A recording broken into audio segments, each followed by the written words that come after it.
लेकिन पाकिस्तानियों, आपके भाई ने ओनिक की सिम जो है वो घर मंगवा ली है।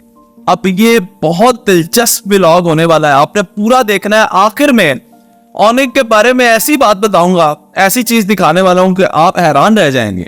ओनिक की सिम कैसे मंगवाई जा सकती है अपने घर के अंदर, इसकी इंटरनेट की स्पीड कैसी है, पैकेज कैसे है, मंगवानी चाहिए या नहीं मंगवानी चाहिए, ये इस्तेमाल करनी चाहिए नहीं, पूरा मुकम्मल रिव्यू जनाबे वाला मैं आपको दिखा रहा हूं। तो चले मेरे साथ। तो पाकिस्तानियों, सबसे पहले मैंने ओनिक की वेबसाइट खोली और वहां से सिम ऑर्डर कर दी। हैरान करने वाली बात यह थी कि ठीक 12 घंटे में राइडर का मुझे फोन आता है और वो कहते हैं जनाबे वाला कि आपकी बायोमेट्रिक करनी है, आपकी सिम आ चुकी है, और राइडर घर पहुंच जाता है। जुम्मे का दिन था इसलिए इस भाई ने शलवार कमीज पहनी थी, वैसे ये पूरे ओनिक के यूनिफॉर्म में होते हैं। अब जैसे ही ओनिक की सिम लेकर बंदा घर पहुंचा, अगला प्रोसेस शुरू हो गया, बायोमेट्रिक। आपके भाई ने एक अंगूठा रखा, अप्रूव हो गया, दूसरी एक और फिंगर रखी, अप्रूव हो गई। उसके बाद ओनिक के रिप्रेजेंटेटिव ने मुझे कहा कि आप अपने फोन के अंदर ये एप्लीकेशन इंस्टॉल करें। याद रहे कि ओनिक की सिम फुली ऑनलाइन सर्विस है, ये आपने खुद ही एक्टिवेट करनी होती है और नंबर भी खुद ही सिलेक्ट करना होता है। इसके कोई कार्ड्स भी नहीं मिलते, ना ही इजी लोड होता है। इसके पैकेजेस परचेज करने पड़ते हैं और जैज कैश, इजी पैसा, ऐसी तमाम बैंकिंग ऐप से आप ये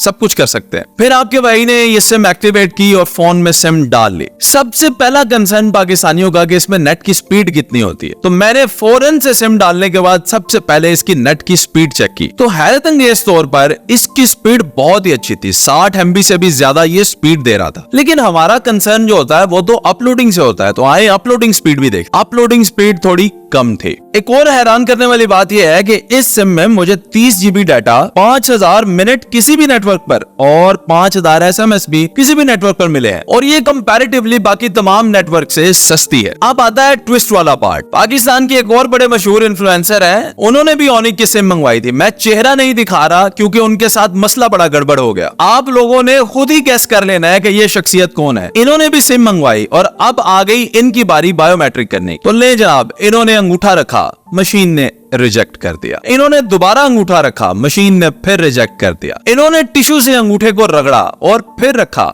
अब मशीन ने एक्सेप्ट कर लिया। इन्होंने दूसरा अंगूठा रखा तो मशीन ने फिर से कहा तुसी रहने दो। फिर हमने इन्हें मशवरा दिया कि आप उठ के जाएं और वॉशरूम में हाथ धोएं। फिर उन्होंने अपने हाथ धोए, फिर ये वापस आए, दोबारा अंगूठा रखा। इस दफा मशीन ने मान ली और बहुत सारी नाकाम कोशिशों के बाद आखिरकार इनकी फिंगरप्रिंट्स भी अप्रूव हो गई। अब ये भाई साहब बार बार ये कह रहे थे कि मशीन में मसला है, और ओनिक के रिप्रेजेंटेटिव ये कह रहे थे कि आपके हाथों में मसला है। अब आप ही वीडियो देखकर मुझे बताएं कि किस में मसला है। खैर, ओनिक की सिम हमने इंस्टॉल कर ली है और अब हमें बड़ी बेहतरीन इसकी सर्विस जो है वो मिल रही है। अभी तक इसकी सर्विस बिल्कुल अच्छी है, ये सस्ती भी है, इसके पैकेजेस भी आसान है और इंटरनेट स्पीड भी बहुत अच्छी है। मुख्तलिफ शहरों में इसको इस्तेमाल करने के बाद मैं दोबारा किसी भी व्लॉग में इसके बारे में आपको मजीद डिटेल्स दूंगा।